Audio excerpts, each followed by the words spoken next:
We're live now, hopefully. Okay, yeah. Hello? Okay, we're live. Okay, so today we're doing some tape reading, and you're gonna get to see everything live.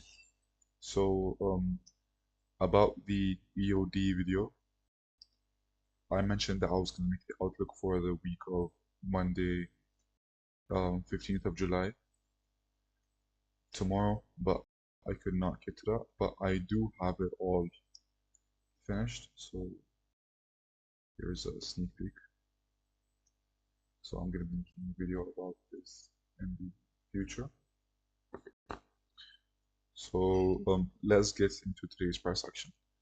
So as I previously mentioned, today is going to be a bit complicated because of how we have the 8:30 news and then the 12 p.m. news. So I mentioned how the best probably session will either be in lunch or during the PM. So I'm going to be tape reading the AM, and I thought why not share it with you guys on a live stream. So let's get into it.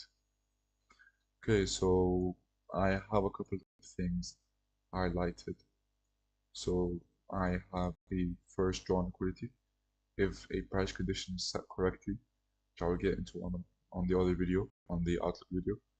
So I'm not going to get into too much depth. So my drawn liquidity is either this low or this high. And if a certain price condition is met, then that will determine it. But for right now, I don't really have anything telling me whether you want to go to the high or to the low. So yeah, that's it for the high time frame um, analysis. But for let's go on 4 hour. 4 hour, you can see we have this range here that we retrace into equilibrium of. So if we are truly bullish, then we want to see this high as that is the high that I mentioned on right here. So if we do respect this array here, then I'm going to be expecting this high. So let's go into the 1 hour. As you can see, there was the initial retracement that mitigated the imbalance, and then we had the second retracement. So if anyone watching is familiar,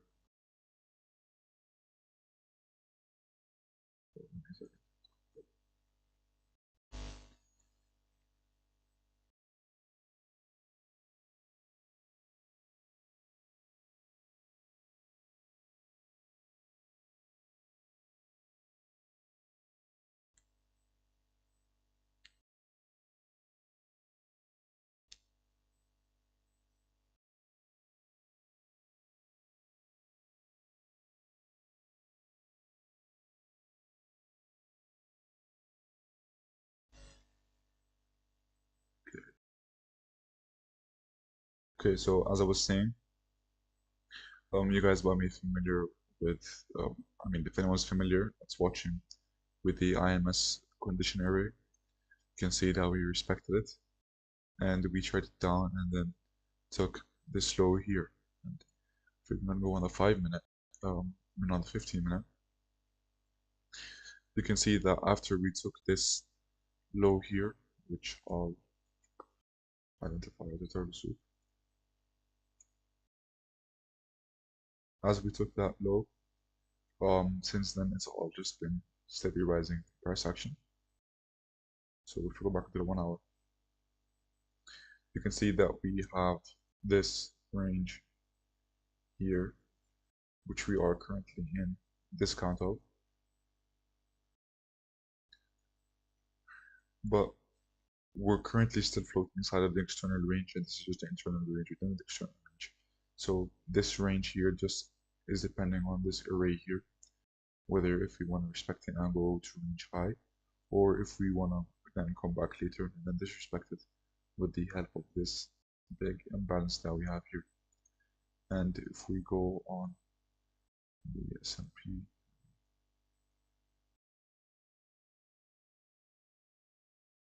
right,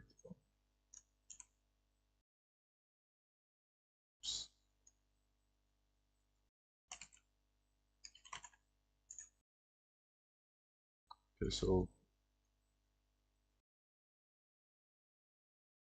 on ES, what's been happening is that if we compare it with NQ, ES has been showing more strength to the upside, and I feel that we might reach this high before NQ does, and that may give us S&T, or it may just be NQ lagging behind. So yeah, that's it for the 4-hour ES. And then Q. So all that in summary, we have this mitigation range. Then we have this turtle soup that happened here inside of this imbalance, which is a high probability turtle soup. And then if we go back into the 1 hour, I want to check something on ES as well, actually. Yeah, here. 3 o'clock. Yeah, so this was also a SMT on ES, so that makes it more prominent. So this SMT between them is now more prominent, and as well as because it happens in key levels.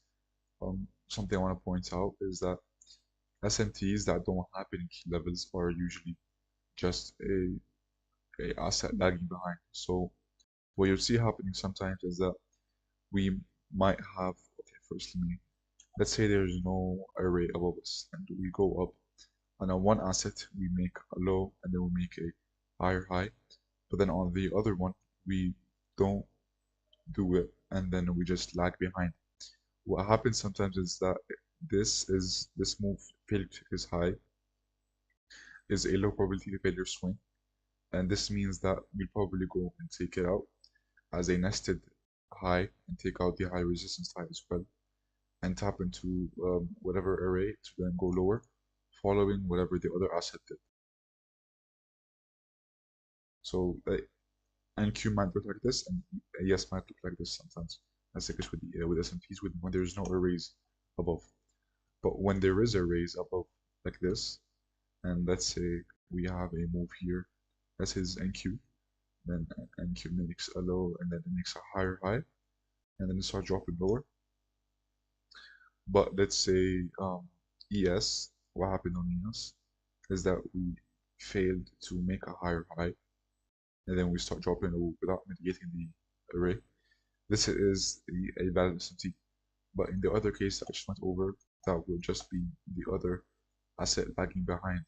So you can see here, we got the hyperbolic SMT that happened looking at the slope into a array, but on ES we did not take it, so it was a failure swing, and it still continued into its perceived direction. So that's some gems for you guys. So let's go back into what we're talking about. Okay, so today morning we had a 30 news Empire State Manufacturing Index, and it where was it? Okay, so it created this move lower. So as you can see, we had this previous range here. Draw it out for you guys. So we had this previous range here, and then we had this array that was exactly in the middle of it. So you can see we displaced through the array, and as we displaced through the array, we take the range high, and we just took the previous range high. So the retrace into discount here confirms the liquidity imbalance cycle. So if you look at it like this, On the 4 hour, we make a range, we trace the equilibrium of the range where there's an array, and we start trading higher. And then if you go into the 1 hour, you can see that off that range we make another range. The range created a high, low, and then a high. We trace the equilibrium of the range into a array here, and then we make a higher high. So this is confirming a liquidity imbalance cycle of a range low, range high, retrace, range low, range high, retrace, range low, reach high, retrace, until we eventually make a key level. And then this is where the liquidity imbalance cycle gets disrupted, and instead of making a higher high, we just disrespect the array at equilibrium, and then we start creating new lows. So piecing this into what's going on here, you can see that we have on the 4 hour, we have a range low, range high, retrace to equilibrium into an array, start going higher, and now we are within a new range right now created. You can see we have equilibrium here, and we have an array lying in the middle, so right there. And I can expect to make a higher high if this array is respected. Okay, so the same thing here. You can see before this range was created, we had this range from this high to this low, and then we had the same scenario happen again. So we had a retrace into this, and then we take range high, and now we're tracing into the new range that we just created on the 4 hour. And I actually want to go into the regular trading hours, so and check if we made a gap. Okay, so we have a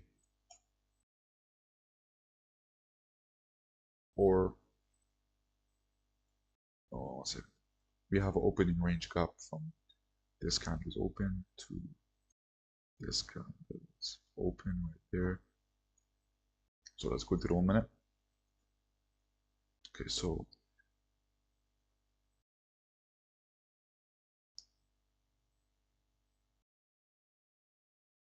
Okay, so you can see that the 930 move was away from the it was actually away from the opening range gap. So let me divide this into quadrants actually. So I need to put it on the can box. Here's the can box here. Here's 4. Okay, put there, and then draw that out. Okay, so you can see how we are rejecting off of the discount of the premium. So if we go into the 5 minute, you can see how when 930 opened, we judiced away from the opening range gap into a key level, which I'll draw out here if it's on the hard time frame. Okay, here, so judiced into a range equilibrium, and into a deep discount, into a price array.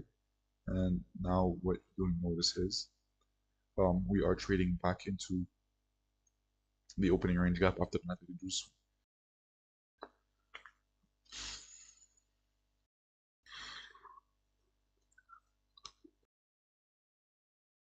Okay, so let's go back and check.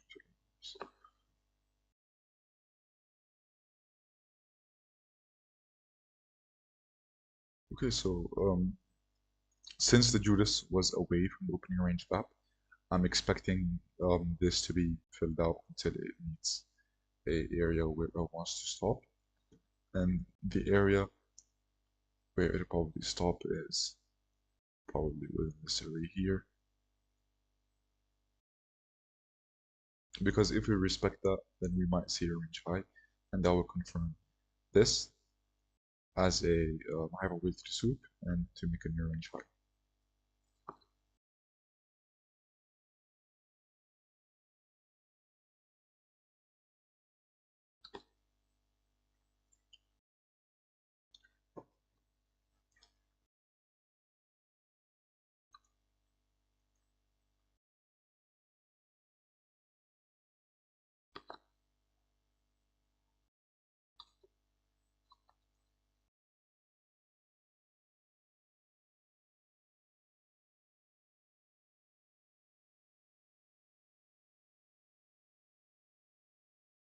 Okay, so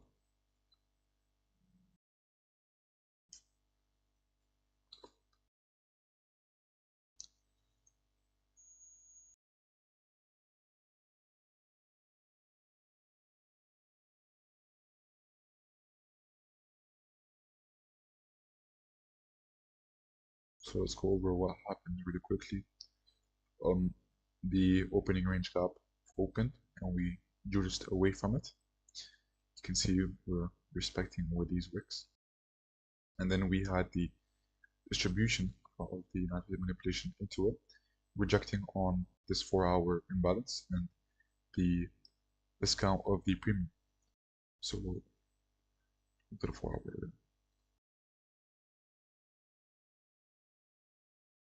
Let me draw the range one more time. And this is really blinding, so let me hide this. This.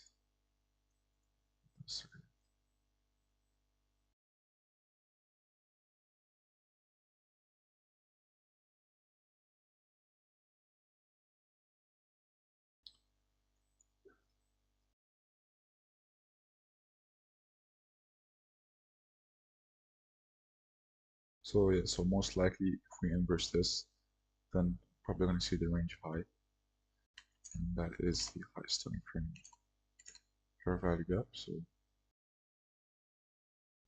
a price condition for this range right here is if we inverse this, then we're going to see this high, or if we respect this, then we're going to see this low here, meaning we're going to displace the premium of the discount. Discount of the premium. And if we do that, then I can confidently say that we're going to go into the discount of the opening range gap. So let's just see what happens here. So this is my price condition.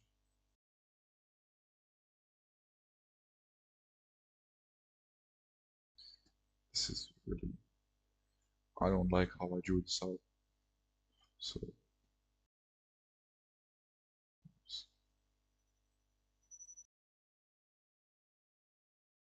is there a nicer way that I can draw this out?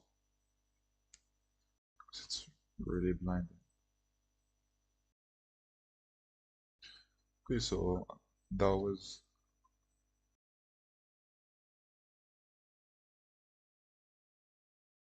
respecting this thing.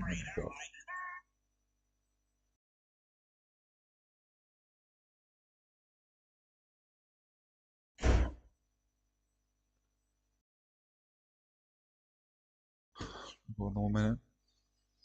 Okay, so as you can see, we went into the 3-minute imbalance and then now inversed the 1-minute ones. So we're probably going to see this range low. I'm just going to taper read this here. It's just on. This is a demo, by the way. So I try to taper read it, see how it plays out, just to get a feel where to what it's actually doing.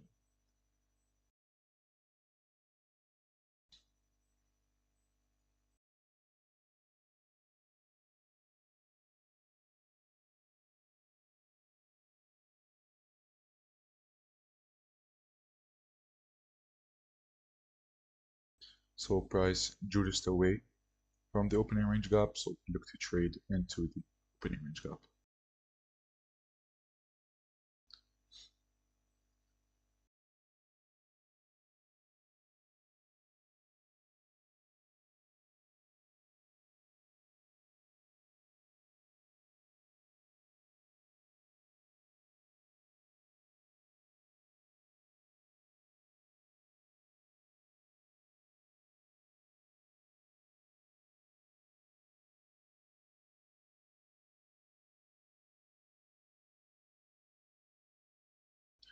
Closure back above this is stop loss.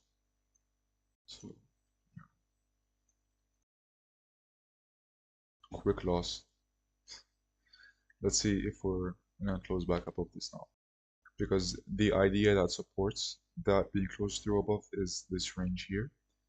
Applying this with this range here that how we reach equilibrium, and we return to soup, and then we make another range, and then we respect this range to be respected because this range has the foundation of the next range being respected.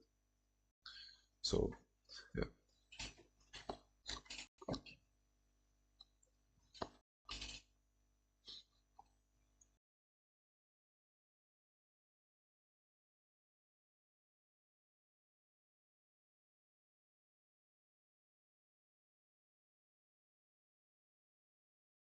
Let's go to 3 minutes. I'm about to close through this one here. I'll try and rotate it and just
Okay, so not much going on right now. Just trying to see if we're going to be respecting this as an inversion. Framework tells me we're going to be respecting this as an inversion, but just because of how we juiced away from the um, opening range gap and then traded back into it, rejected off of the discount of the premium heavily, and then also into a for our overlapping imbalance, and then we inverse this 3-minute gap here. Now what we're doing is we're going to be ranging across this inversion here, seeing if we're going to respect it as a inversion or not. So if we do respect it as an inversion, we're going to see a range high. This is what I'm tape reading right now.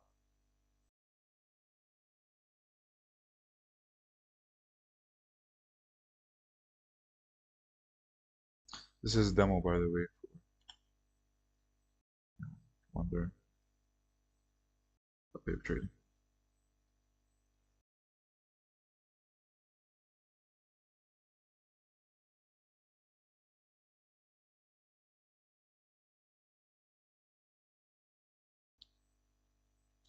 But the way we've been moving off of it, like this, um, and also if you go into the 1 minute, you can see further framework. You can see that after we respected it, these big wicks here that were going on were only retraced into a lower time frame range. So if you can draw that here, so you can see equilibrium of the range. There's a Reaper fair value gap right here. So draw that out. There's a Reaper right there, and you can see we inversed this one and then took our previous range.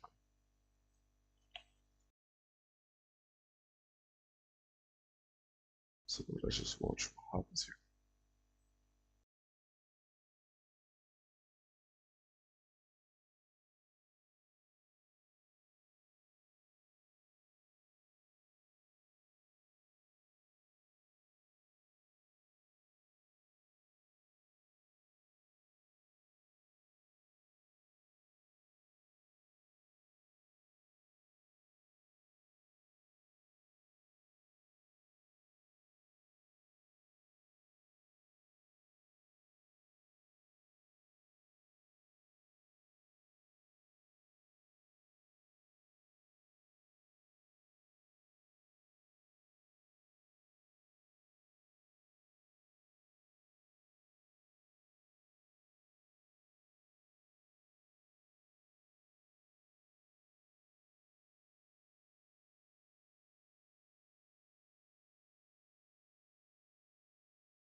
Also, I want to mention that we just closed through this candles open, making this a change in state of delivery.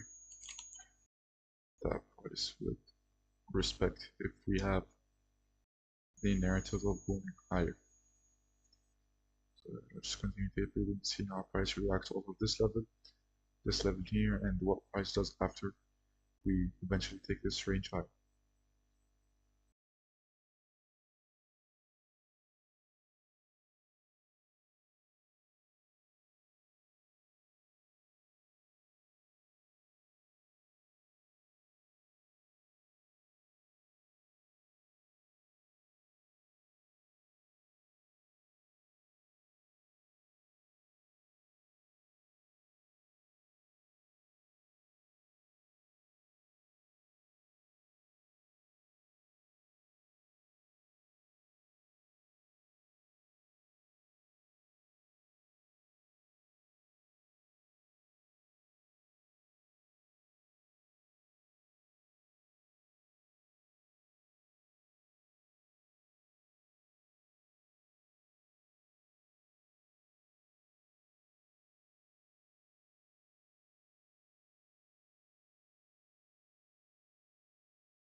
So as you can see, the wicks do the damage, the body tells the story. Okay, so then put it right there. So the framework is correct. As you can see, we had this reaches into here, and then now when you range height.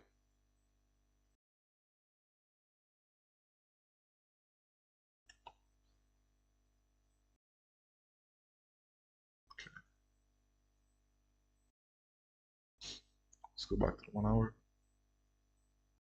So you can see how we can use the opening range gap to combine two our overlapping arrays that happen on the ETH. So you can see how we combined this opening range gap here in its quadrants, how we framed off the Judas away from it, and then the retrace back into it, which was on electronic trading hours, a 4-hour imbalance. And then that leads us to another price condition, which was this array right here, and that array delivers us to the range height.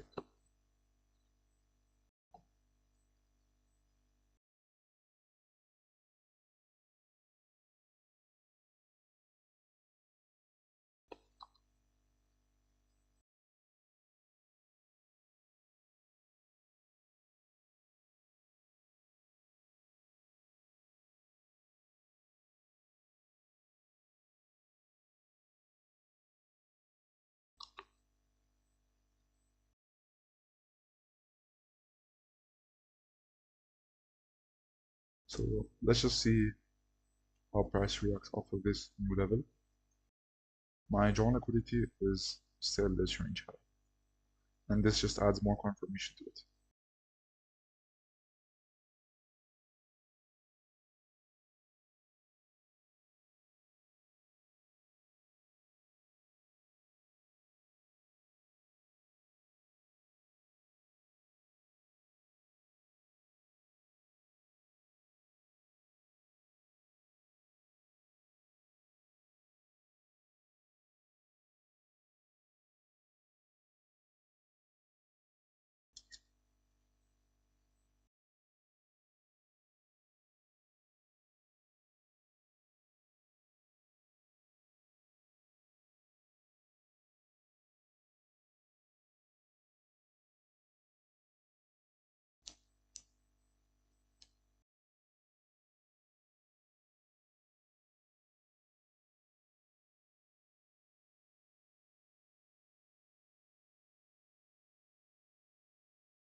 That was honestly a decent trade. I don't know why I didn't take it on my funded, but it is what it is.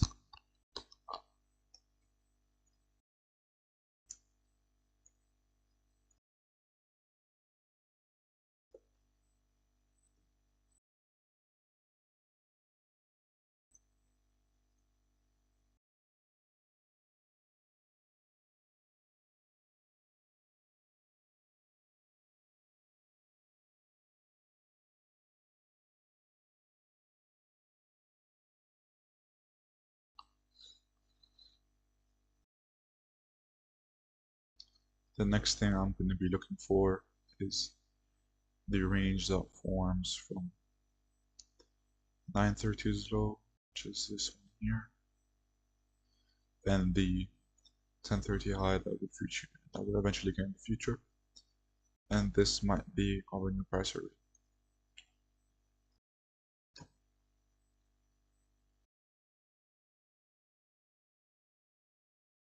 For we're going to be reaching for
So I'm just gonna start just looking at price until 10:30, and at 10:30, I'll come back and I'll identify the new range. So if you guys want to skip past this part, it's gonna be posted on YouTube for you to watch. You can just skip to around um whenever this says 10:50. I mean 10:30.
Okay, I'm going to be hopping a call with someone so I can, because we tapered the same trade, and I'm going to be explaining to them how I use the opening range gap overlapping with the 4-hour imbalance. So just give me a second.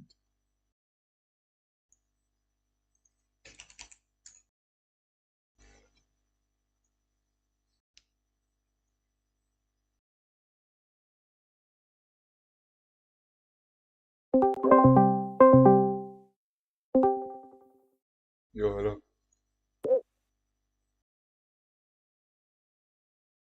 Hello? Wait, can you hear me? Yeah, I can hear you. Okay. Okay, yeah, so you tapered the same thing? So, uh, I tape read the move right at 9:30, and Nice. then after that, I didn't trust anything because we came all the way back down the sell side, so we took buy side and sell side, and I didn't try it. I ended the stream in the middle of that run higher. Um, you want to know why I knew we were going to trade back lower here and then expand higher? Sure. Um, the first thing I want to go over is the 4-hour time frame. So my draw liquidity right now is this range high, and if you go on the Yeah.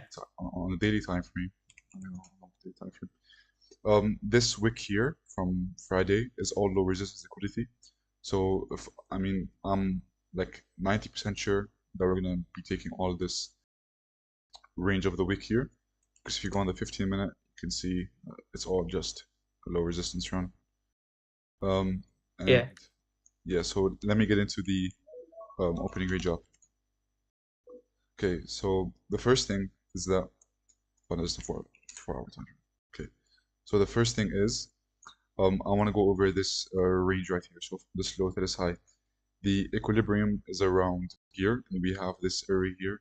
And what I like to see when we have a range that there's an equilibrium array in the middle, is when we have the first retrace. So if I go on the 1 hour, you can see this is the first retrace into the 4-hour inefficiency that was here. And then after we got this first retrace, which I call the initial mitigation, and then after the initial mitigation, we got the sweep of the initial mitigation, which is called the IMS. And then after the IMS, we've been trading higher since. And Yeah. off of this range, you can see we had another range created. And if this range supports bullish ideas, then we can connect it to the daily idea that that's going to be low resistance wick, and this high of the previous range is going to be taken. So this new range here, from this low to this high before this candle was created, we had another inefficiency discount, and so you can see that we trade into the inefficiency and then trade into discount of the range. And then if you go on the regular trading hours, I want to go onto the what's 1 minute chart. So let's identify the move at 9:30. So the opening range gap is from here to here and it's split into quadrants. So the first thing that I saw when we created this opening range gap is how we judiced away from the opening range gap into this imbalance here and into a mitigation block that is right here. And then after we got this judice away from the opening range gap, we can expect to trade into the opening range gap. So it's just like a side note, if you juice away from the opening range gap, then you expect to trade into the opening range gap. If you juice into the opening range gap, they expect to trade away from the opening range gap. So we juiced away Mhm. from the gap and then we traded into it. And notice how we started rejecting heavily off of the Mhm. discount of the premium, which is the second quadrant here. And then after we started rejecting heavily off of here, I singularized this fair value gap here. So if you go onto the 4-minute, this fair value gap is no longer present, and on the 2-minute, it's bigger, and on the 1-minute, it's more than 1. So on the 3-minute, what happened is when we inverse this, let me go back on the electronic hours. So, oh yeah, by the way, the second quadrant of the opening range gap lined up with this 1-hour imbalance here. So um, it's just overlapping with the opening range gap and putting the idea that we had on the 4-hour and the daily. This gap here should support price higher. So let's go back on the 3-minute time frame. After we inverse this, I longed, and then we had some big wicks here, which I wasn't too scared about because if you go on the 1 minute, you can see we had another range here, and then from this range low to this range high, we had this area here, and then we moved into it as a wick on the 3 minute time frame, and then we delivered to the range high with displacement. So Nice. that's how I used the opening range gap to tape rate this. But I didn't take it because How did you know? yeah. Oh, yeah, Sorry, go ahead. continue. Sorry. No, wait, go. You Yeah, continue. I was just saying I didn't take this because whenever we have a displacing close through a fair value gap, I have my stop at the fair value gap low. I mean at the candle that displaces low, and then my take profit would have been here. So the RR would have been horrible. So that's why I didn't take it. Yeah. And Did you go into the day expecting to have an opportunity to trade? for the AM session, I was just looking to tape read. I mentioned in the beginning of the live stream for AM, I'm just going to tape read, and I'll be looking to trade maybe into lunch and into the PM because of Powell's speech. Because it's kind of complicated how we have the Empire State Manufacturing Index and then Powell's speech like within the same AM session. So AM was going to be complicated, Okay. but lunch and PM, Oh yeah, that's big. That's what I thought too. Okay. yeah, Nice. yeah. So that's just how I use opening range gap. And you know, I learned this morning. I learned about the opening range gap this morning. Mm-hmm. Yeah, I took a couple notes on it. You were watching ICT's video on it? No, I was watching the guy that I bought the Oh, like. economics. He didn't post, by the way. I checked his post. Yeah, he was saying He his didn't. editor didn't respond. So yeah, Oh, okay. yeah. Hold on. Unfortunate. Let me share my full screen. Show you. How did you know though that price wouldn't consolidate I want. within like or above that regular trading hours or attempt to fill it completely? It's because we drew just away from it. When we drew just away from it, I can expect a trade back into it. And if there was no 4 hour array here, so like let's say that this wasn't there, like this wasn't created, I'd expect it to fill it at least onto the discount of the opening range gap, and then there I'll reassess on lower time frames. But since there was the 4 hour one, that was all the reassessment I need. I knew that the price condition set now is this 3 minute imbalance. So this 3 minute imbalance decides whether we want to fill it or if we want to go to range high. If we had respected this, I'd expect it to be filled until discount, and then on discount I'll reassess. So it's a 4-hour Yeah, array that you were looking at? yeah, 4 hour, and it overlaps Which one? here from this imbalance here. Oh, okay. Yeah, and you can see how it overlaps with the opening range gap, so that makes it high probability. Yeah, Yeah, good. so I want to show But you. I wouldn't have.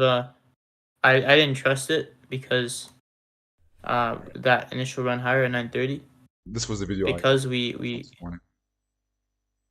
oh yeah Okay, continue. he was tapering this morning. No, it was a video he posted a while ago, and just today I watched it. Oh, okay. Okay. Yeah, so you see the run initially at 9:30. You go to the 1 minute chart or 3 minute or whatever. Yeah. Yeah, that run higher at 9:30. Hmm.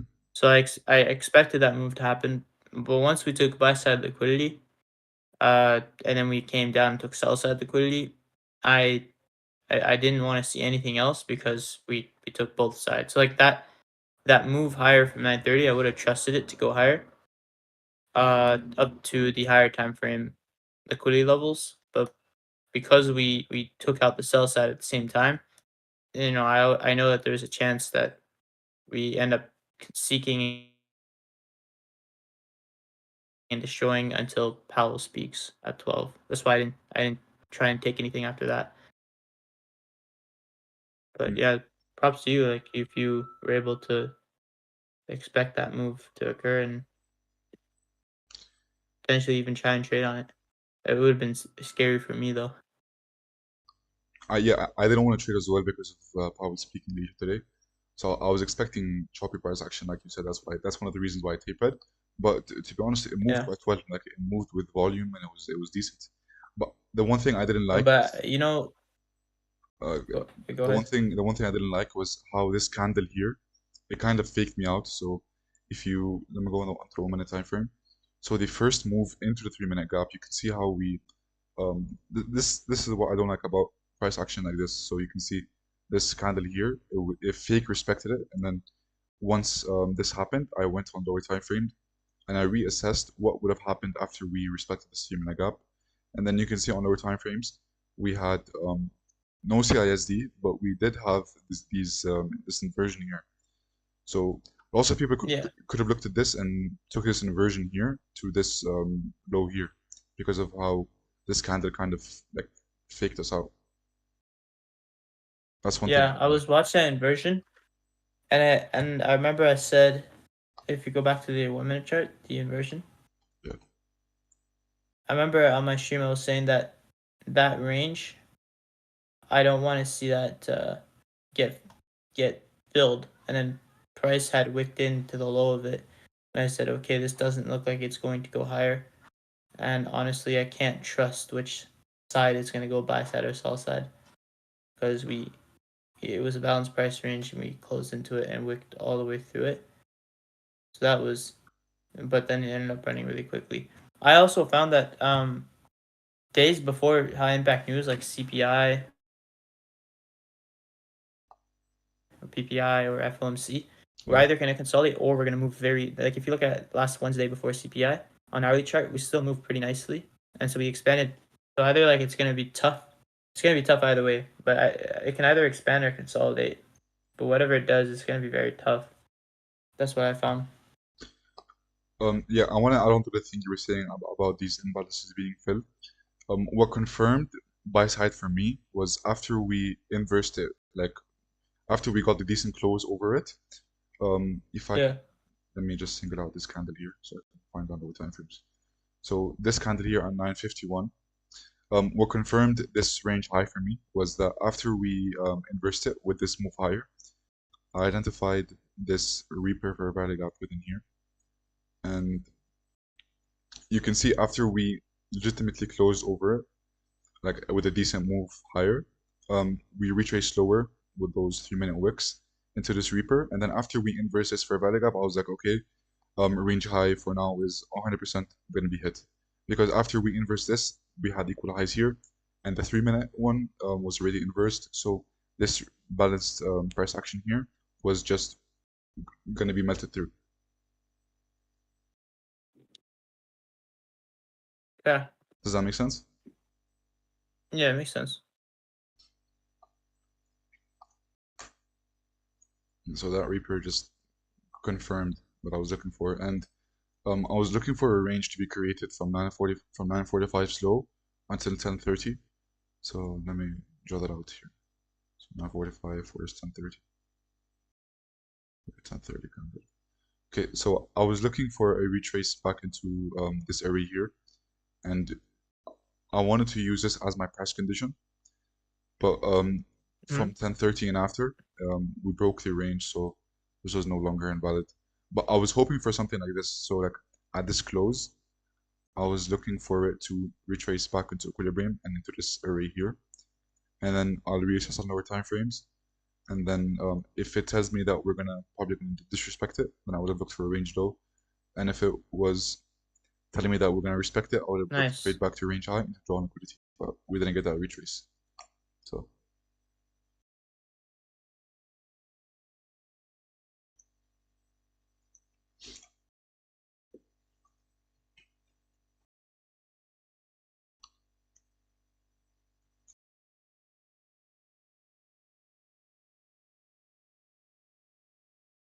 but hopefully if we make a range here, like from before I hit my draw liquidity for today, because if we hit my daily objective, then my next objective would Did be you this range high, and that's steep.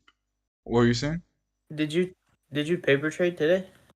Yeah, that was my own paper trade, and I paper traded the inversion that after it looked like we were respecting it. So if I put on my executions, Yeah, okay. I was going through your stream, and yeah, it yeah. didn't. I thought you were trading your top step for a second. Oh no, it was it was just it was demo. It was all demo. Okay, okay. Yeah, Well, so nice. that was the first one with the fake the fake respect and then the lower time frame inversion. I wanted to trade down here, but then after we got the actual inversion, I was like, okay, that's the ID drop stable, and I'll take for another one, Yeah. just the inversion. You wanted to trade down to the 50% Yeah, of the regular trade. Yeah, me too actually. I wanted to see midnight open get hit, and we got shy of midnight open and back to new week opening gap. And we came shy of it and we went higher. That's why I was like very uncertain about going higher. I didn't want to try to take anything.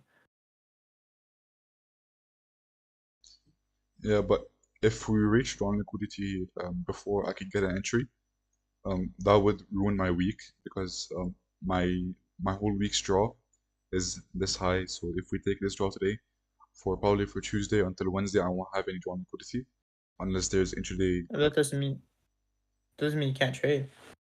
For at all-time highs, I mean the draw could just be higher and just keep going higher.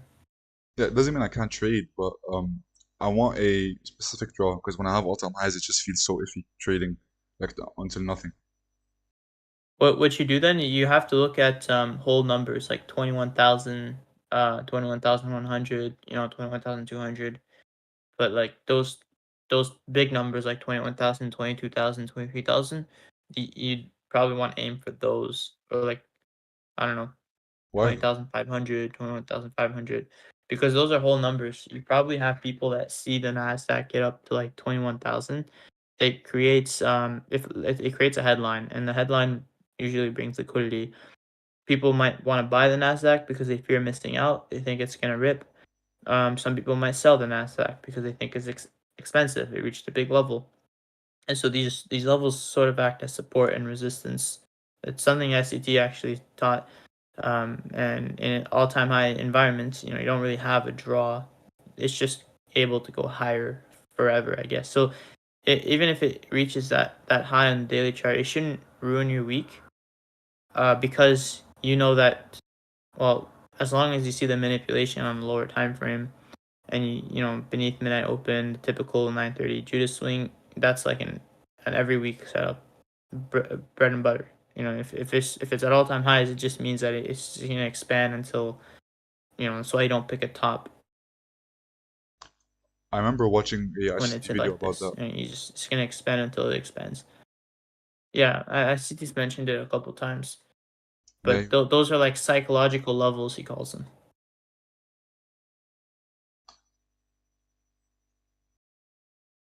And like the way I see it, CPI was manipulation, right? So we're what I would do if you want to have a draw a specific target that's if you don't feel comfortable with the psychological levels, just deviate CPI, like measure that CPI range from high to low, and project it and go for like a one projection, something oh, and also I to wanted to bring you ask you. to yeah. I wanted to ask you about like the risks with manipulation because I remember last time with the with the CPI one when we had this big dump. Remember how I said that this wick higher here was I wasn't convinced it was manipulation.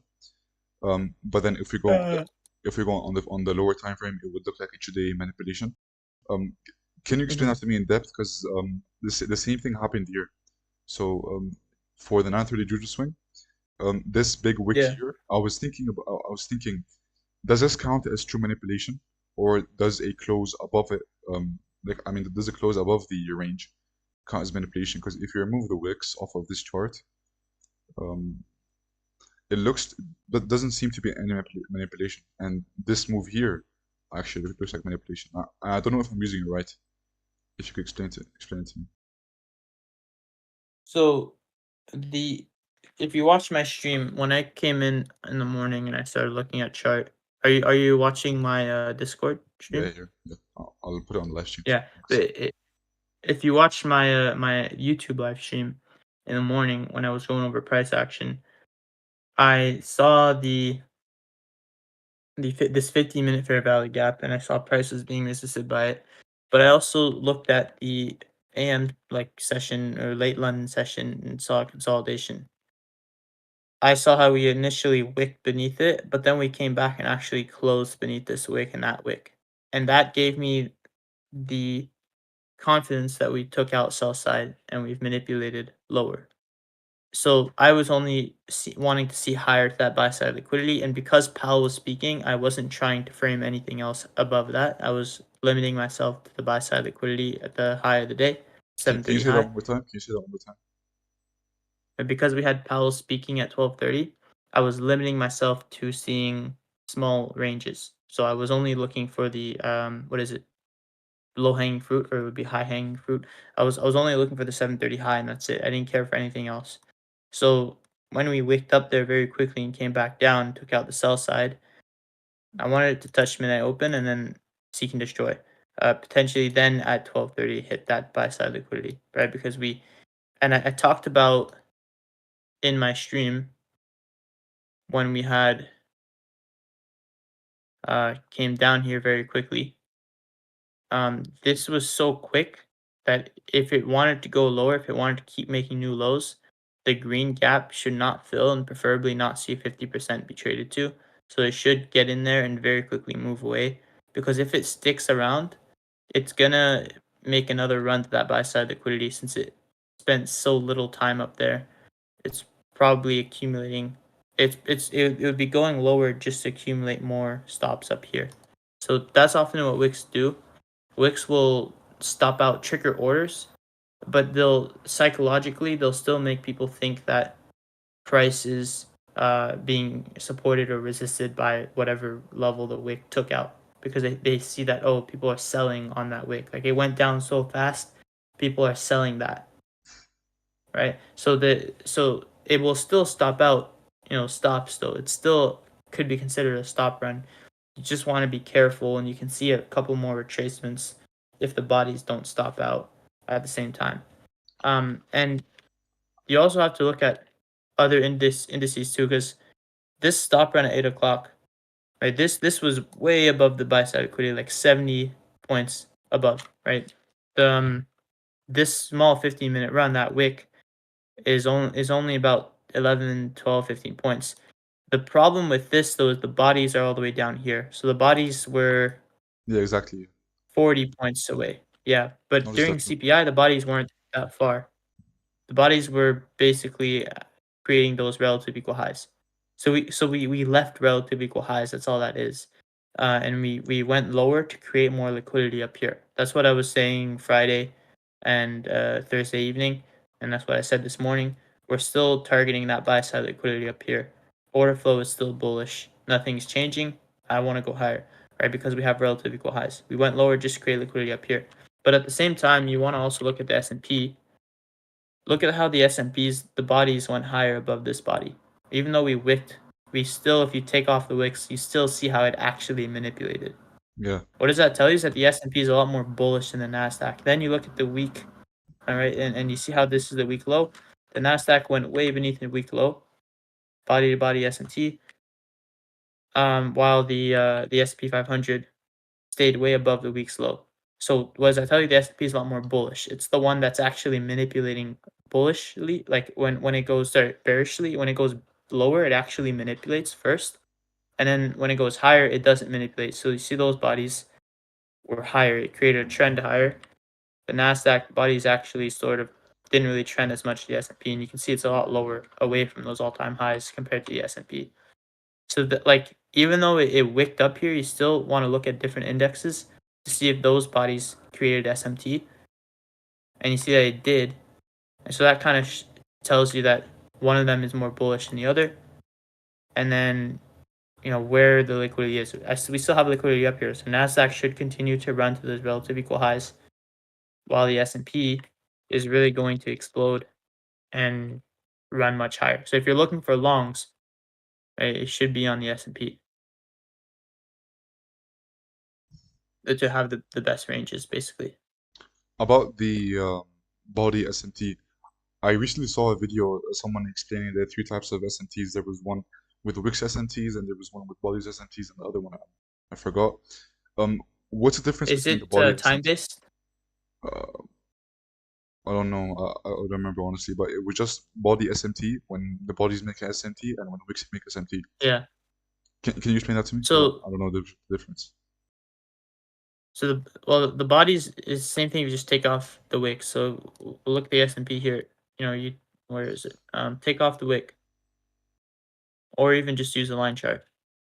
This is clear manipulation. Do you agree? Yes, I agree. Yeah. And if you have the wicks, it looks the exact same, right?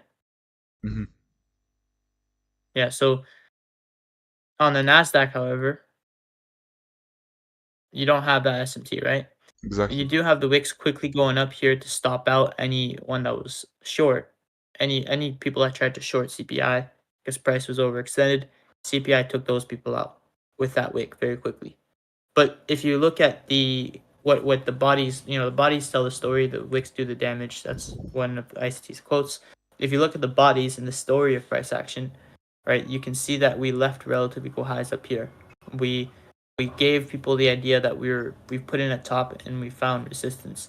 So that's how you can use the bodies, the wicks. When you see these long wicks, you want to also look at the bodies and see, okay, well, what did the bodies do? So today, as an example, if I put back the wicks, if you go down to that 15-minute chart, right, we wicked up here initially, and so you look at, okay, what are the bodies? What are the wicks doing? You can see obviously the wicks, without the wicks, the bodies went lower, and this creates liquidity. So now, like after this move higher, I can see how the draw is higher. I just wasn't confident in the time it would happen, right? But without that wick, you can see how there's still a trend. This is what I mean when sometimes you have to ignore the wick. You have to see through the wick. You got to also look at the bodies. If the body was maybe above, if the 930 body had closed above 815 body, then I could have more allowance to seeing a deeper run lower because there's more manipulation and we've taken out the early sellers. All You right. know, But I have a question. because it's, yeah, Um, Something that confuses me about like how you can ignore wicks is wicks are bodies on lower time frames. So I can't see like if there's a 15-minute wick, how does it correlate to the 1 hour candle? How if there's 1 minute wicks, how does that correlate to the millisecond chart? Or do you understand my question? it yeah, I understand what you mean. Yeah, Like CPI, this obviously looked like it wicked above on the 15-minute chart and closed above, exactly, but on the hourly chart, it left relative equal highs. exactly. Yeah, Yeah. so I mean, you can use those bodies as PD arrays on like the smaller time frames to measure order flow, but on the higher time frames, they'll always tell a different story. And the higher the time frame, the more powerful, I guess, price action is going to be. Like the more explosive it's going to be. So I'll always tell you, start at the higher time frame and go down from there. If you see on the hourly chart, we wicked up here, and you look at the line chart and see relative equal highs, keep that in mind. I expect that there to be liquidity at that level. And if you see on the 15-minute chart actually manipulated, then use it as an order block. But always start at the higher time frame, right? I start my Okay, okay. analysis on the monthly, weekly, daily, and then you want to measure it like that.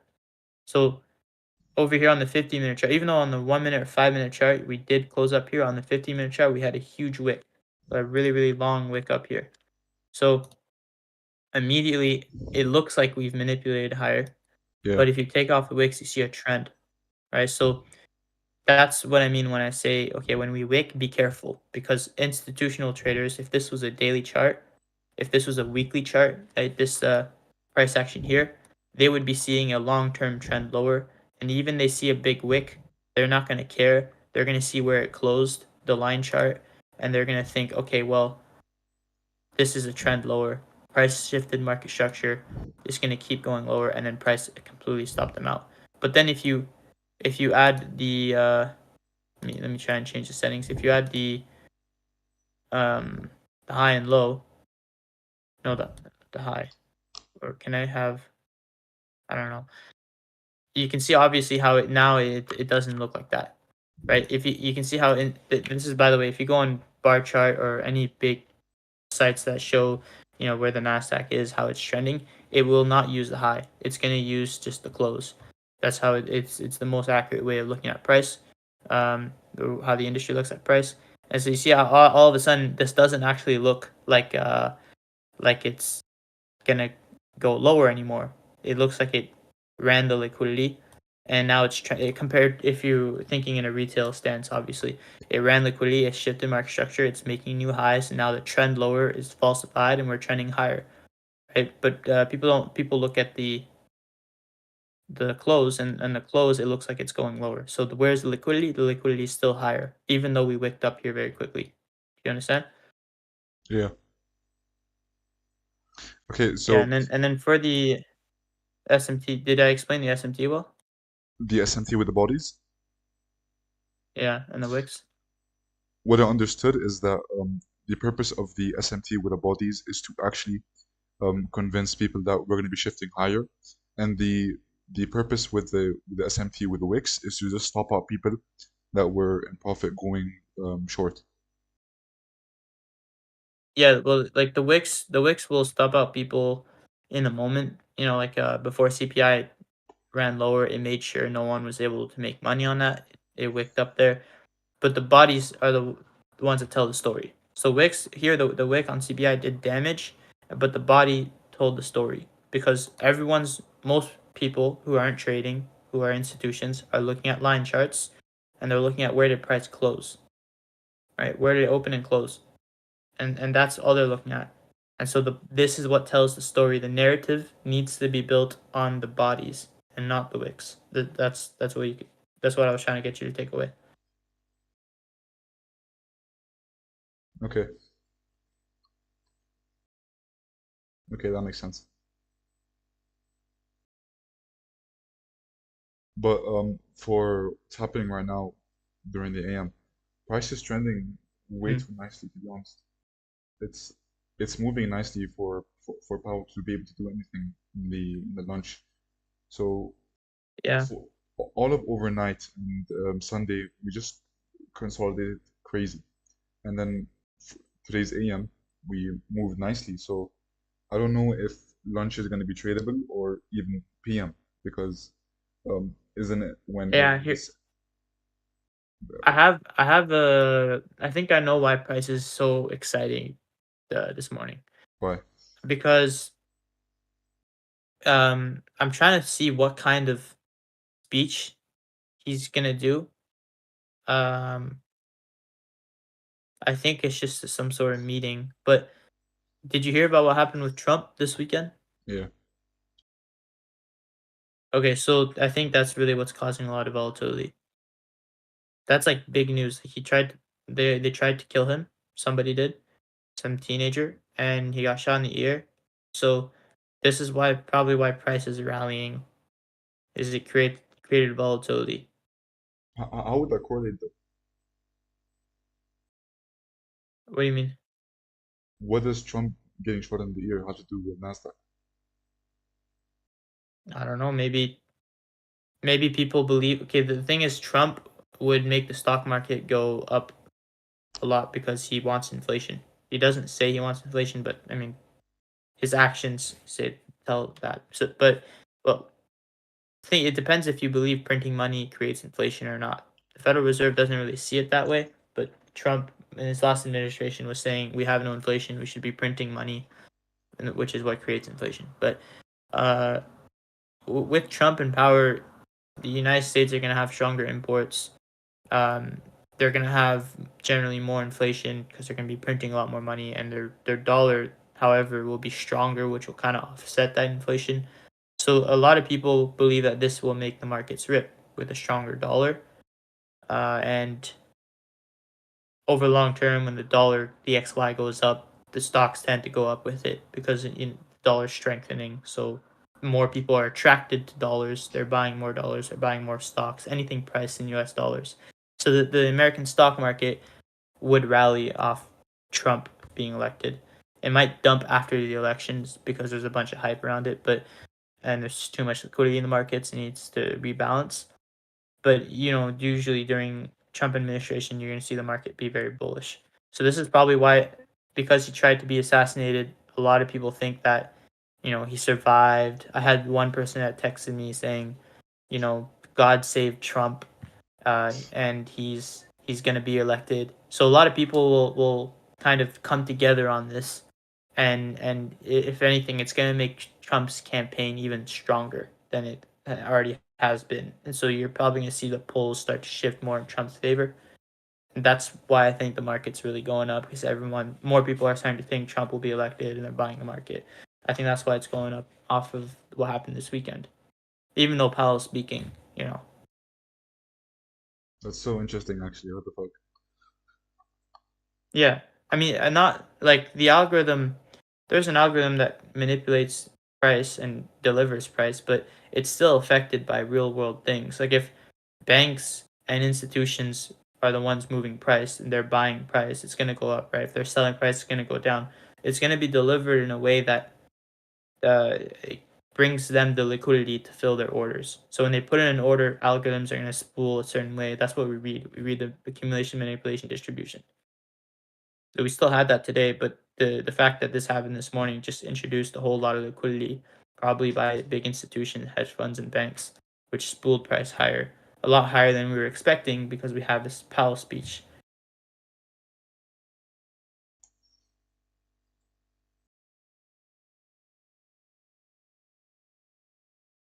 Yeah, I honestly never looked at it that way. I just thought that it accumulates just to accumulate orders and then manipulates to um, Yeah. fit in institutions. But looking at it like with how it lines up with actual things happening in the world economically, that's hmm it's fun to do actually. yeah, it's that's nice POV. Yeah. And if because the thing is, if it really was just all the algorithm, it had nothing to do with fundamentals. It was all technical. Like I believe you can see it technically even before you see it fundamentally, but because the technical is going to line up with the fundamentals and it's going to show Exactly. you what the fundamentals are doing. Yeah, but if it was really just all technical and nothing fundamental, like the Nasdaq wouldn't be trending higher for the last 20-30 years. It's trending higher for the last 50 years even, because the United States is becoming stronger and stronger ever since they got off the gold standard, and other countries growing their debt in US dollars.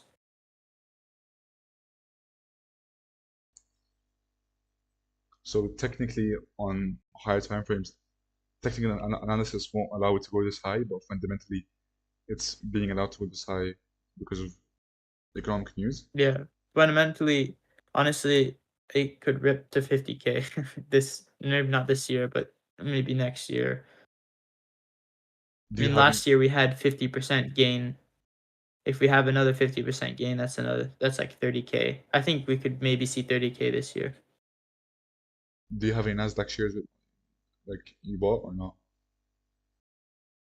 No, I have the S&P. How much do you have on the S&P? Um, 13,000, but oh fuck, I forgot actually. I sold 3,000. I want to hedge in gold. I need to go. Let me get my phone.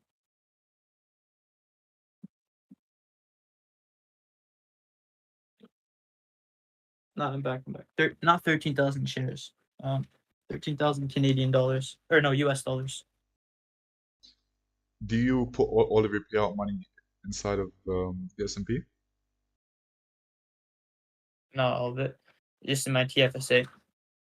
I'm whatever allows me to be maxed out. And if it crashes, then one day it's just gonna go back up, right? And I'm young, so I have, mm, you know, I'd rather see it go up 20, 50% and make money on that than have it crash, or wait for the crash and the crash never happen. Since I have many, many more years, I know I'm gonna see an all-time high in my lifetime over and over again, even if it crashes. But you know what a TFSA is, right? You're a bit young, so you might not No, I know don't that. know. I don't know what that is. It's a tax-free savings account. So anything you put in there is free of tax, but there's a maximum you can contribute. How much is that? It depends how old you are. It increases every year. So for me, it's 25,000 Canadian dollars. The first I payout? think you could probably. It might be different for your country, but I think there's CFSAs in Dubai. Yeah, but the first payout, I'm hopefully gonna get. I'm gonna take like maybe 25% and reinvest it into more funded accounts, and the other percent I'm gonna just put it into probably the S&P or into Nasdaq, Nice. and then hopefully Yeah, it can it's good because compound. Yeah, it wait, go ahead. yeah. I was gonna say, and then whenever I get a payout, I'm not gonna spend anything. I'm just gonna put it back in the Nasdaq. It can compound over years, and hopefully I'll have like a good amount of money, like six figures, before I'm 20. Yeah, it's good. The thing is, if you have the money to put into a TFSA and if you can open up a TFSA, you have to be 18 to do it. You should 100% always do it because even if the Nasdaq or the S&P crashes in the short term, like you have many more years to live. So you're gonna see an all-time high eventually, and you're gonna make dividends off of that. And so you're by the time it gets back to the all-time high, you're gonna actually have more than what you put in anyway, and it's gonna increase like that. And then if it crashes, you can just add more next year because the room you can contribute increases every year, and then all of it's tax free. So when you sell, you don't pay taxes. What does dividend mean? So a dividend is, you know, if you hold a company, they'll give you like a certain percentage every year Yeah. where because you're holding their stock. So one of them that I hold is a dividend stock, and it pays me 6% a year. So if I'm holding for a certain period of time, they'll eventually at one date give me 6%, or sometimes they split it through quarters. They'll give you like 1.5% every quarter or 3% twice a year, but it's gonna add up to whatever dividend it says at the end of the year. And so that if my market share is worth 2,000 US dollars, they give me a 6% dividend, and it's gonna be about $120 a year if it's $2,000, and so that will every year it'll compound and it'll be more and more, and I can reinvest it How much have you gotten paid out, if you don't mind me asking? with payout money Yeah, like from how much? trading. Yeah, how much have you got paid Just out? just 1,100 US dollars 1100. When was your first payout? this year. Congrats. Yeah, in February. And you know what? I got the payout, bro, and I lost the account within 2 weeks after that because I withdrew as much as I could. I had $1,100 left on the account, and I kept trading with one contract because I was excited about the payout. I wanted to like get one again so quickly. I took a bad trade, and it put me like near the break even. It was like $400 loss, and it was a $500 loss. So I was like $600 away, and I couldn't deal with that emotion. And the thing with Top Step, which really annoys me, you might not know this because you don't have a Express account, but this is why I switched to Apex because there's a consistency rule with Top Step. It's so stupid. I don't know why they didn't change it. I don't know if they changed it, but uh, they said they were working on it, and I don't know. It seems like it's something simple to work on, but you can only trade maximum two contracts, one or two contracts. However, if you are doing micros, it's the exact same thing. You can only trade two micros. You can't trade three micros. You can't trade four micros. You can't trade five micros. So I was trading whole one micro positions, or no, What? one contract positions. And all of a sudden, if I want to leverage down, I have to use two micros. Naturally, I don't really mind doing that, I feel like I wanted to use five micros, and I felt like it was stupid. Like I just so I kept using one contract, and then I said, you know what, my win rate says that I'm probably not going to take three losses in a row. It's very unlikely it happens, but because my emotions were messing with me, and I did bad decisions, bad trades. I was trading in bad market conditions, and within a week, I lost the account. I've done lots of research on the XFAs with Top Step, but the only rules I've heard of is the consistency rule with the 5 days of 200 plus days until you can get a payout, and the Yeah. 50% of your funds payout, and the maximum drawdown and the maximum daily limit. And that's all I've heard of. I've never heard anything about the maximum contract. It's a scaling rule.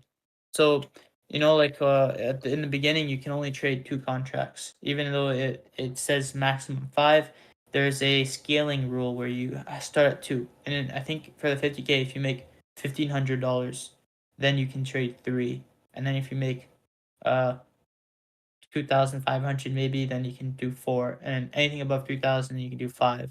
But it's the same with micros, and then after your probationary period, which is when you then go to a funding account, which could take 3 months. I think it's about 3 months based on what I heard and what I think. But then they can allow you to trade whatever you want. However you can withdraw however many you want, and you can trade as much as you want. I think the maximum position size I went with micros was 13 contracts on the micro or with the 50K, and it was fine. Like there was no maximum 2 contracts, no maximum 3 contracts. In your yeah, but this isn't in your Express account, right? Yeah, it's an evaluation.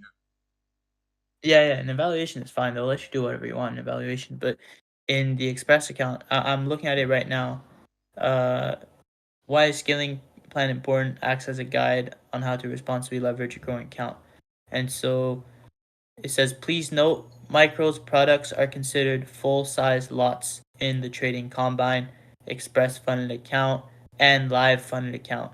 For example, one lot ES is equal to one lot in MES in regards to the maximum position size in our trading combine funded accounts. How am I So supposed to manage that though? How am I supposed to manage it? What if my entry is like, what if I'm trading micros and my entry, like for my stop loss, it requires me to have 20 micros? yeah, that's the thing. You can't always if you're always going for the same amount of money lost, you just gonna have to have a wider stop loss. If you're always going for the same amount of points lost, then you're gonna have to just risk less money, or if initially I always plan on trading whether 5 micros or 10 micros. When I found out that I couldn't do above 2 micros on Top Step, I was forced to use one contract no matter what. Now I could go to 2 micros. The problem is, the consistency rule. Before you take a payout, you need to make $200. Yeah. I like to go for sometimes 20 points. With 2 micros, that's $80, which means I would need to have 50-point trades. It could take me 3-4 months before getting. I'm sure I could wait for those 50-point trades, but it's just not how I traded. So Top Step was demanding me to change a part of myself just so I could use less leverage, which would take a lot of work. And I was an Express account, so I didn't want to deal with it.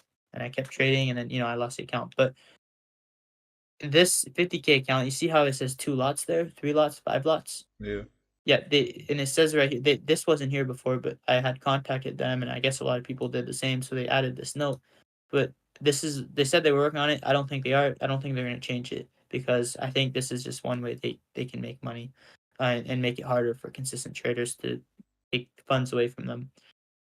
Potentially, I'm not saying that's what it is. I don't want to give them a bad reputation, but that could be one reason why because I don't see why, like, Apex allows me to trade 5 micros to 10 micros. But micros products are considered full-size lots in trading. Full-size lots, whether it's one contract or one micro, it's just one lot, the same thing. So they don't look at the risk, they don't look at the leverage, just the number. Okay, One so is one. So you can only trade 2 micros or 2 contracts if you're below 1,500. It's really stupid.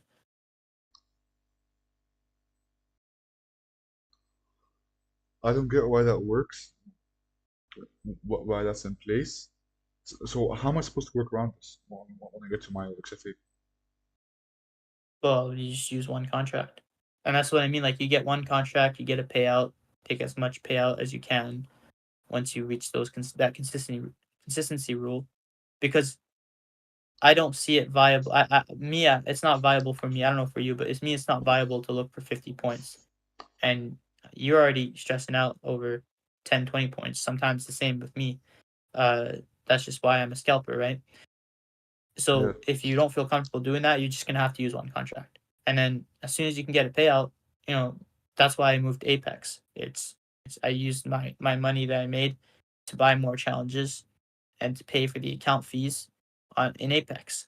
And now I'm with a firm which a lot of people say they don't pay out, but I know some people who've gotten payouts, and they can, as long as they can prove that they followed all the rules that is in the contract that you sign when you get the account, which Topstep doesn't have as much rules as Apex. But Apex, they make you sign a big contract that says all the rules. They summarize it many times in that contract. So no one can say that, hey, I didn't know, because that contract was there. But a lot of people still do it. And they say Apex refused my payout, blah, blah, blah. I did this. I broke this rule, apparently. And well, that rule is in a contract that you signed, that you agreed to when you started trading the account. But as long as you follow the rules, which is no problem for me, at least for a scalper, um, you're going to be fine. You're going to be able to get a payout. And they pay out pretty well. They paid out the most in a single payout between all the prop firms, even Forex, I believe. But that's why I switched to Apex. Like this was one big reason. Apex isn't allowed in my country. Do I just stick with Top Step? Hmm? Apex isn't allowed in my country, so I don't know what to do. Yeah. There's another one though. Um, I forgot which one it is. Tenzo was trading one called Quad Zilla, I believe. No, not yeah. But no. I'm gonna find. I think it's God in the Discord, Cibrix, who had linked this one which you could get a 5K account, and it was very cheap, like the same price as Apex. 5K futures account? Let me let me at him.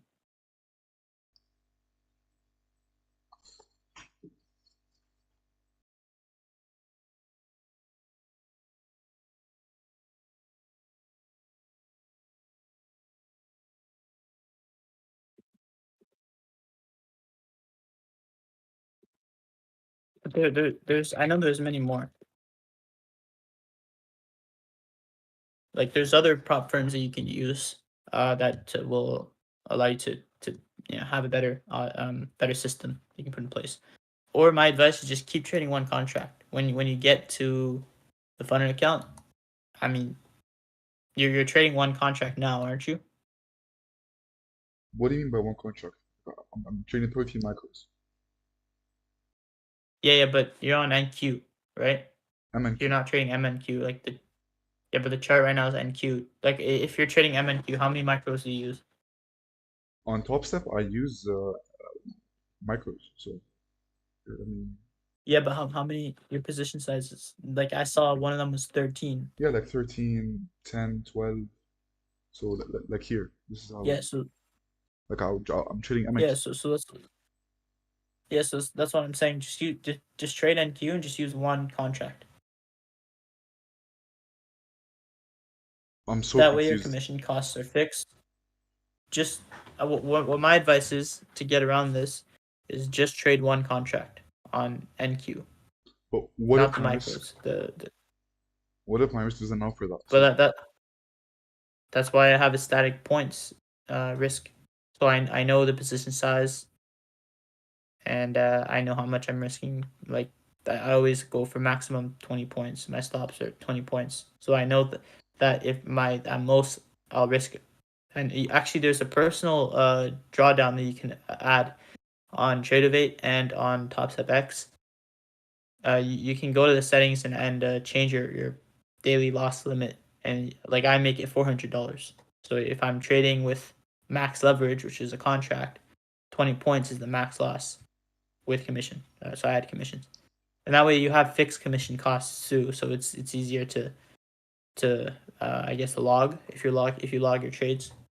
But that's my advice because I mean I don't know I don't always want to worry about and measure the risk. How much exactly am I gonna have to put into the business size to have a certain amount of money to risk? I just go with one contract. I press the buy button. I open it up. It's one contract. I press the buy button or sell button.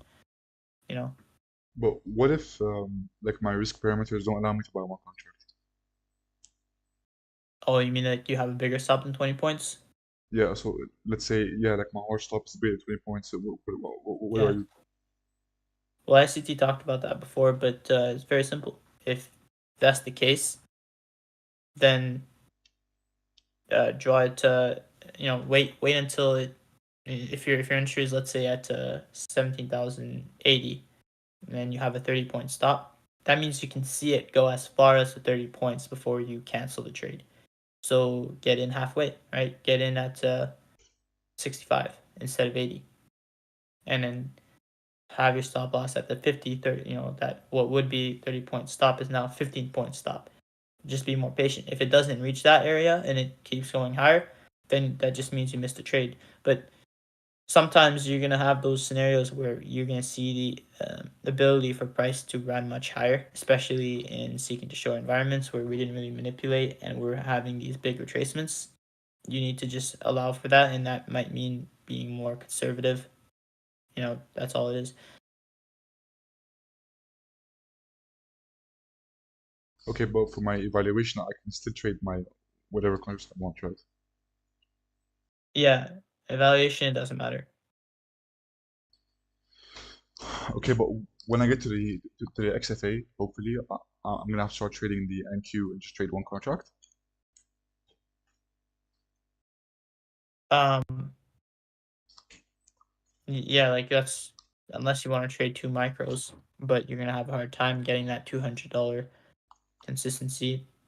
I don't know. Maybe you can get 50 points 5 times a week, but if you want to be able to withdraw money, you're gonna have to find a way to get 5 50 point trading days, which I'm not saying is impossible, but for me at least, it would be very hard for me to do that because yeah, it would feel like I'll never get a payout for some of the trades, and I'd probably end up holding trades longer than I should because I want that 50 points, and I would be trading my P&L instead of trading what I see on the chart and what I'm comfortable with.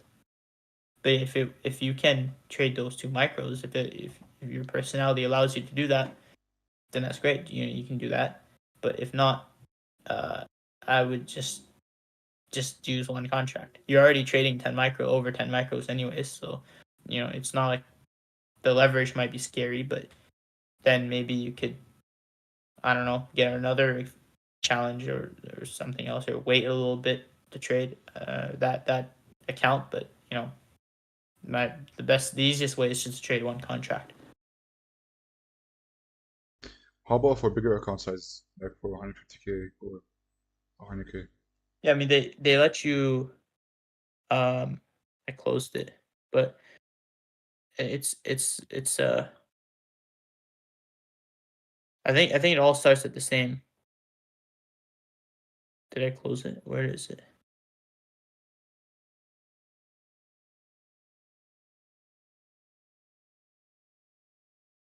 Oh, okay, no. So 100K starts at 3 lots, and 150K starts at 3 lots too. So I mean, yeah, you could get a third micro, but that, I don't know, that might make it a little bit better. I think you would just need 40 points.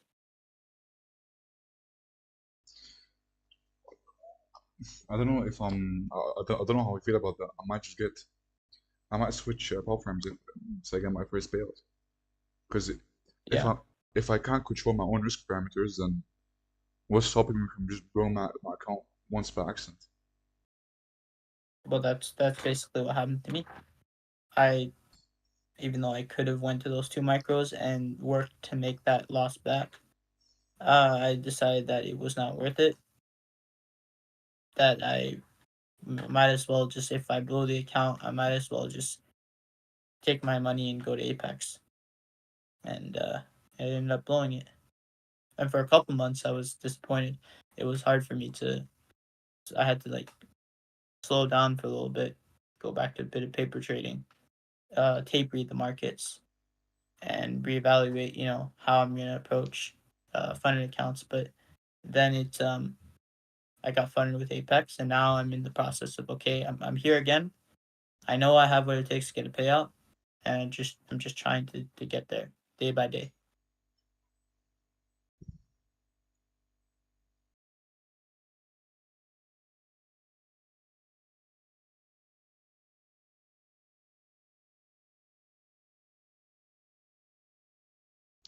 Okay, well, I'll just try to pass this account, and then whatever happens next, I'll figure it out along the way. But that's honestly disappointing because I've heard lots of good things about TopStep. Like, this economics guy that I've been in the Discord, he's been only recommending TopStep, and he doesn't have like a code or doesn't get paid. He just says TopStep is the best, and everyone in the Discord agrees with him. So that's No, Top Step is good for sure. I mean, they have great support, a lot better support in Apex, and it's a lot easier to get a payout. So generally, people are gonna be happier with Top Step because they get their money faster and easier. But most people don't trade micros. Remember that most people want to trade contracts. They want to go for the big money. yeah.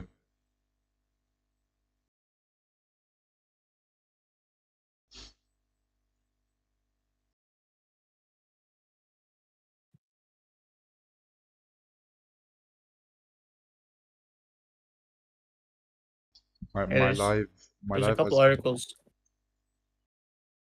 what were you saying? Look, I'm on different sites that talk about all the different. Well, one of them is find the perfect prop firm for you. But there's a couple different futures prop firms like I've never heard about, like Earn to Trade. You said my fund in futures was too expensive. Trade Day, I heard it might actually be scam or they're in trouble, I believe. Same thing with Take Profit Trader. Bullnox, yeah, I think Bullnox is the one that I heard about that was pretty good. Yeah, I This think is the it's one this one. that You should that check out Bullnox.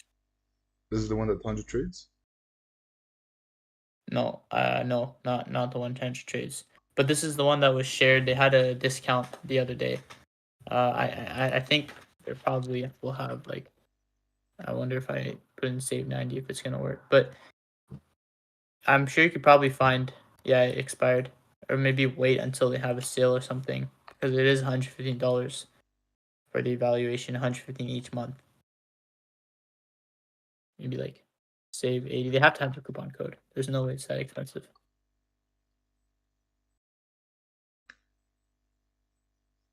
Oh, well, whatever. So yeah, I would check out Bullnox. Wait for a sale, because these guys I think are pretty reputable. And you see like they allow you, the option 110K only allows you to trade 5 micros. And then the profit target's only $1,000. And 25K count, the contract size is 3, and it's not a lot size like Top Step. And it's the same thing as Apex. The profit target's $1,500, but it's just more expensive. But because I think because it's more expensive, I'm pretty sure that this is more reputable, and I've heard good things from other traders from them. So once you get your Top Step payout, if you don't see Top Step as a viable option for longevity, well, just go into someone like Bullnox. Because if there's like an industry, like if there's regulations that comes to prop firms, and a lot of them, the government shuts down a lot of them or whatever regulator, you're gonna have to think about who is safest. Who's the safest? And when you have prop firms that are situated in other countries that are banned in the United States or whatever, it very well could be because they want to protect themselves from regulations because they're shady. So you want to look at, are they available in big countries like United States that would have regulations set for these things? And any prop firm like FTMO, they stop doing business in the United States. That's a red flag immediately, because that means that they're probably trying to protect themselves. those are some of the things you want to look at, and you want to look at what other people say about the prop firms, what people that trade with them, not just what people that try trading with them say. But earn to trade, I never heard about them, but there's a Also, bunch you can check out. I have a question about Top. So for my account that I made, when I first made the account, I put it under my name, like my full name. And I've heard people telling me that Hmm. if it's under your name and if it's not under the person that you're using the ID to request the payout for, they're gonna reject your payout. Hmm. So I sent them an email with this live chat thing about, and I told them this and this, and I made up some fake story about why I put the wrong name. And told me that they're gonna get to me in 3 days, and it's been like 5 days, and I haven't got a reply yet. How can I Yeah, text them and then tell them like, your where's my reply? your dad's gonna have to take the payout. I could just use your dad's name. Is he okay with that? Yeah, he's okay with that, but my Yeah, name, don't try and use your name. yeah, but like I can't change my name. Like I can't change it. Oh, it's your name instead of your dad's name. Yeah,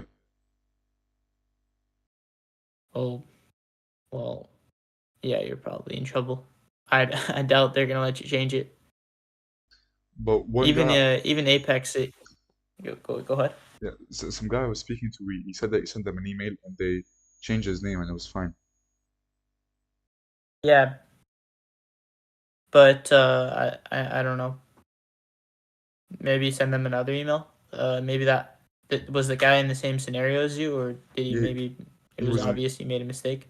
he was in the same scenario as me, the same exact scenario. He made his name and he wanted to change it to his father's name because there was complication with the payout, and they changed his name and Yeah. he told them some fake story like, oh, it's a code name I go by, or it's my family and friends call me this name, so I just put it.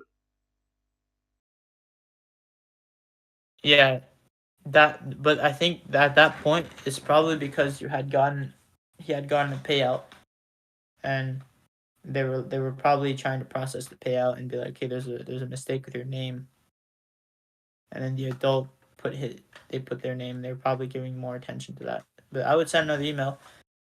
However, like I think what you're doing though is like, I don't know, man, because technically you can get in big trouble from the prop firms if they find out that you're underage, because they could get in trouble if they're letting underage people. Uh, and they're gonna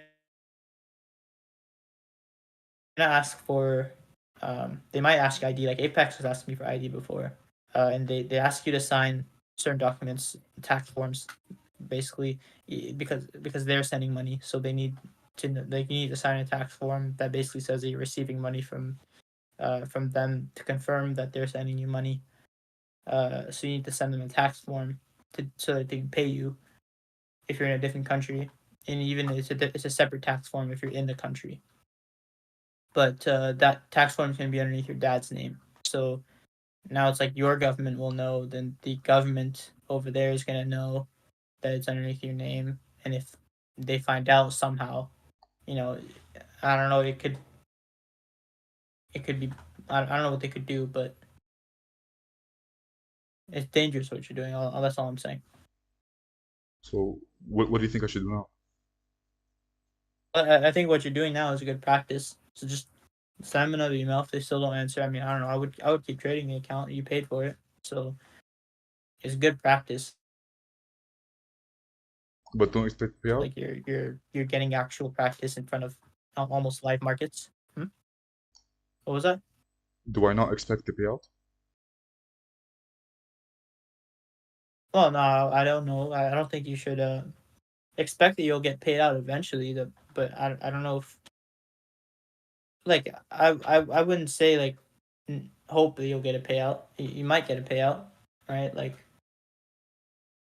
treat this as, I would say, don't get your hopes up, right? But I'm not saying you're probably not going to get a payout. Yeah, I'm sure you can get a payout. And if they don't answer you, eventually they'll probably answer you. Keep emailing them. But like, all I'm saying is, at least if, let's say, you don't get a payout, you're actually getting good practice anyway, because you're actually getting in front of live markets, almost live markets, with accounts that you're paying for, and trying to get a certain profit target. And the streaming that you're doing, you're going to be able to look back on it eventually, and that could help you in many ways. Like it's helped me. Like I look back on my old videos all the time. So don't see this as a waste of time, even if they don't get back to you and you don't know if you're gonna get a payout. You should still see this as positive what you're doing and continue doing it. Mhm. But if you happen to get there and you don't, they refuse to give you a payout, they refuse to change your name because maybe they're cracking down on things. I don't know. Well, just know they won't be. It won't be for nothing. Like you'll at least have gotten really good practice. Okay, yeah, that makes lots of sense. For the changing name, if they change his name, I think there's a possibility that they would change mine, but I can't guarantee it. So as you said, even if you don't agree to pay me out because of my name, it's still good practice. So there's always a positive way Yeah, of looking at it. yeah, for Okay, sure. so I've been streaming for around 2 hours and 10 minutes, so I'm gonna be in the stream now. And also, by the way, if I end the stream now, does it upload to my channel or how does it work? How do I make the Yes. D- how do I make So, the stream um, upload to my thing? on YouTube, yeah, I have not figured that out. I'm sure. So you need to re-upload it, but like me, you're gonna have to find it in the live. So you're gonna see like home, videos, and then live. So you're gonna see it in the live section. But like my week 22 review, I can only see it in the live section of my channel. I need to upload it, but I Wait, don't like my group price action study. I recorded it in today's stream. I recorded it at the same time as I was shooting it, so I'll be able to have the recording and upload it. What you can do, I know you can grab the link. Like if I go on my week 22 review, I know that I can grab the link and put it into a converter, like a YouTube to MP4 link converter. So it's going to take a YouTube link and give you an MP4 file. There's some that will do it for free. It might be poor quality, but you can do that if you want. okay, wait, hold on. Look at my screen for a second. Yeah. Okay, so if I end the stream right now, how can I make it like upload it as a video? Is there no way, or do I have to do like we go to my live stream and then copy the link and then do I have to I, make the MP4? yeah. Well, if you end the stream, do you want to just end it? Yeah, I'll show you. I'll end it right now. Yeah. So if you Your live stream. No longer live. Okay, so end. hold on.